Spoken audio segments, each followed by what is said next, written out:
नालासोपारा परिसरात व्हेल माशाच्या उलटीच्या बेकायदेशीर विक्री प्रकरणात तुळिंज पोलिसांनी मोठी कारवाई केली आहे।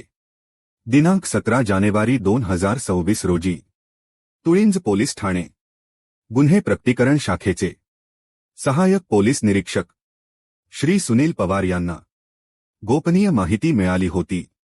नालासोपारा पूर्वेतील 90 फीट रोड प्रगतीनगर परिसरात शासनाने प्रतिबंधित केलेली व्हेल माशाची उलटी म्हणजेच अँबरग्रिस विक्रीसाठी येणार असल्याची माहिती होती।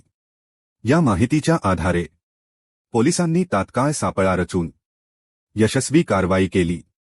या कारवाईत 2 आरोपींना अटक करण्यात आली असून त्यांच्या ताब्यातून 1,85,80,80,000 रुपये किमतीची 1 किलो 858 ग्रॅम वजनाची अँबरग्रिस जप्त करण्यात आली आहे। नमस्कार, मी वैभव बनगे, एमडी न्यूज वसई। व्हेल माशाची उलटी विक्री प्रकरणी 2 इसमास अटक करण्यात आली।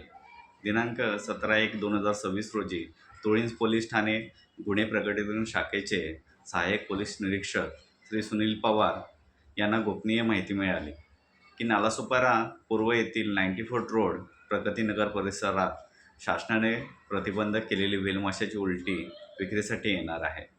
या अनुषंगाने सापळा रचून कारवाई करण्यात आली। त्यामध्ये 2 आरोपींना अटक करण्यात आली। त्यांच्याकडून 1 किलो 858 ग्रॅम वजनाची सुमारे 1,85,80,000 किमतीची व्हेल माशाची उलटी जप्त करण्यात आली। या प्रकरणी तुळिंज पोलीस ठाणे येथे वन्यजीव संरक्षण अधिनियम अन्वये गुन्हा दाखल करण्यात आला आहे। 1,85,80,000 रुपये किमतीची 1 किलो 858 ग्रॅम वजनाची अँबरग्रिस जप्त करण्यात आली आहे। या प्रकरणी तुळिंज पोलीस ठाण्यात वन्यजीव संरक्षण अधिनियम अंतर्गत गुन्हा दाखल करण्यात आला आहे। वन्यजीवांच्या संरक्षणासाठी कायदा मोडणाऱ्यांविरोधात पोलिसांची झिरो टॉलरन्स भूमिका पुन्हा एकदा स्पष्ट झाली आहे।